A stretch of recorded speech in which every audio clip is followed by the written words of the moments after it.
Welcome to the VarsityKansas.com Prep Football Preview. I am Joanna, Chadwick of the Wichita Eagle and VarsityKansas.com, and I'm with Tony Adame, of course. I mean, why wouldn't we be talking this week? It is state semifinals, and I tell you, Free State, is that Derby?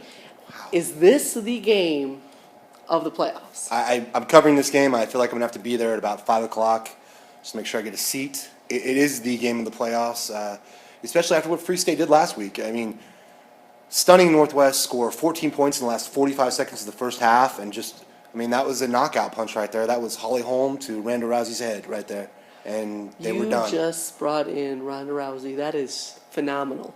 But unlike her, Northwest talked after the game. Well, she couldn't talk. She was in the hospital. Bryce Hernade, he is an incredible quarterback. Yeah. And what a matchup between him and Kevin Folsom. those are two very good quarterbacks. And, I saw Bryce play last year, obviously in the state playoffs, and a game they lost to Hutchinson, and he almost single-handedly brought Free State back to win. And, those early season struggles are so far gone, but I don't know. At Derby, it's going to be incredibly tough for them to win. Derby is playing really well, and Derby is looking... They've got a quarterback in Brady Rust who can do it all, too.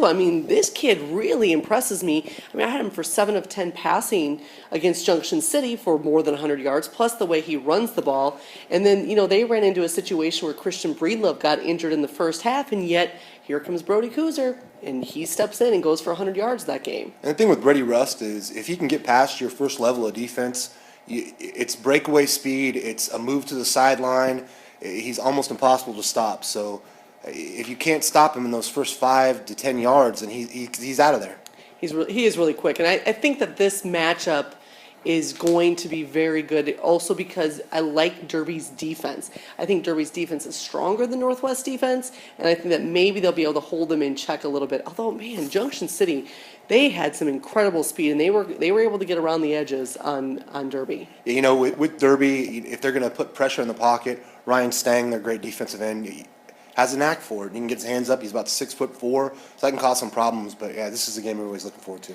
All right, in Class 5A, the surprise of the playoffs, and you know what? This is not a knock on Eisenhower, but find me one person who expected Eisenhower to be playing host to Carroll in the 5A semifinals. And you get the feeling from just listening to Mark Marinelli, Eisenhower's great coach, talk after the game. I don't know that they even thought they could get to this level. And it's a program changer to get to this point, and It's something you can build on. You got to think, too, they got their quarterback back next year, and this is a winnable game for them. You're looking at a Carroll team that, okay, how much longer, and we talked about this last week, how much longer can the next man up actually work when you're continuing to lose not just your second-level guys, but Jake Allen, he's iffy for this week. He's got to be symptom-free of concussion before they'll play him. Yeah. And so they lose Cannon Lynch on the first play of the game. Yeah. He's got a broken leg. He had surgery.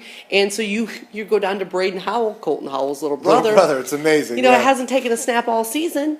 And here he's out there, leads them on a 12-play drive, and they go ahead and beat Heights. But it goes back to what their team mantra is. And, a lot of teams have, us against the world or whatever. For them, it really is from the start of the year, next man up, because they've been through it so much. And they ingrain that in their players to think, it could always be me. I could always be the guy out there making the big play on a Friday night. Even the guys that are second or third string, they keep that in their head. That's a credit to Alan Shuckman that they do that. I agree.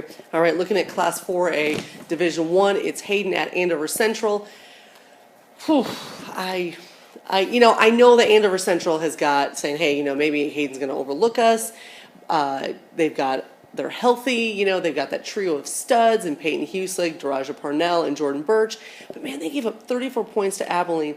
And when they played Hayden the first time, Hayden doubled the number of plays that Andover Central had. That is huge. And they have more depth. And like you said, with Andover Central, they win games with those 3 guys. And they're 3 great players. But at this point of the year, this is not something where you can do it with just 3 guys. You can have a whole team and you have depth. Yeah, and I love what Andover Central has done this season. I am not surprised to see them playing for a chance to go to the championship. No way. But I think Hayden's going to be a little too tough, especially after they knock off Buhler, who, Buhler had such an incredible season, so talented. All right, in Class 4A Division II, Andale takes a trip out to Holcomb, and, Andale does what we expect them to do. However, I did not expect that game with Hugoton to be so close. For it to come down to Andale having to block an extra point in overtime, That was probably, I don't know about, I mean, that was a big test. Maybe Western Kansas football is a little better this year. I've kind of knocked them on this video a few times, but look at that. Holcomb into the semifinals, and that's going to be a huge game. I've covered a lot of games out there. Those people are going to go crazy for that. So maybe Hugoton, they watched the video and they put Tony Adame's picture up on their bulletin board. That's fine. That's good. Thank you. Tony's picture's on a lot of bulletin boards. I don't know what that means, but it's funny.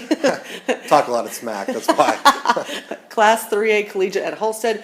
And this is where, for anyone who says that Free State Derby is the game of the night, I will counter with this game because this is also an incredible game. This is the one I'm covering, and I'm thrilled. That's something else right there. That's a great game. Collegiate, and I still go back to what I said in the past few weeks. I don't know how anybody can stop them, but this is a huge test. Two 12-0 teams. That's great. In Halstead, what's so amazing is that you have, a kid like Blake Beckett who's playing without his ACL torn. He's able to play. He's still a stud.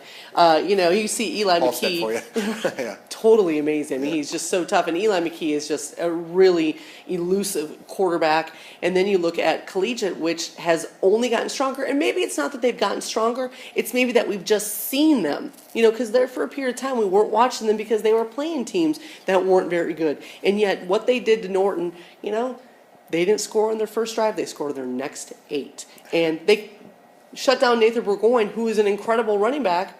And yet Austin Waddell is right there. And as you put, they did it in a lot of different ways. They're scored on, like you said, eight straight times. It's an interception return, a kickoff return, a rushing touchdown, a passing touchdown. There's so many different ways they can beat you. Well, and the thing is, I think that Austin Waddell has often been chalked up to being a passing quarterback, which there's nothing wrong with that. Yeah. I mean, the kid can pass, but he has some speed, and once he gets through that line, he's tough to take down because he's kind of a big, strong kid. They would run for like 150 last week. Yeah, it was really impressive to see them play, and also just their defense. I mean, they've got a young kid too, and we've talked about Will Locke and Jalen Scarr are really good players for them, but Matt Copeland, he might be a player. He's only a sophomore. He might be one that we'll be talking about in the future. All right, 8-man Division II championships are this weekend for 8-man 1 and 2. And 8-man Division II has a Wichita area team in Attica, Argonia. They are unbeaten, 12-0. They play Victoria 12-0. I wrote about this team last year because they joined schools, and it's really a very cool story of how two very just struggling programs struggle to put teams together, period, to have enough kids, and then they get to the state championship 2 straight years. But man, Victoria really took it to them last year, won 52-6, and I just don't see that not happening again. It's tough. Argonia, best player in Argonia history, Bo Boatwright, tight end, Arkansas State. See, I didn't know that. I'm here for help. All right, well, thanks so much for watching our prep football preview. Enjoy the semifinal week.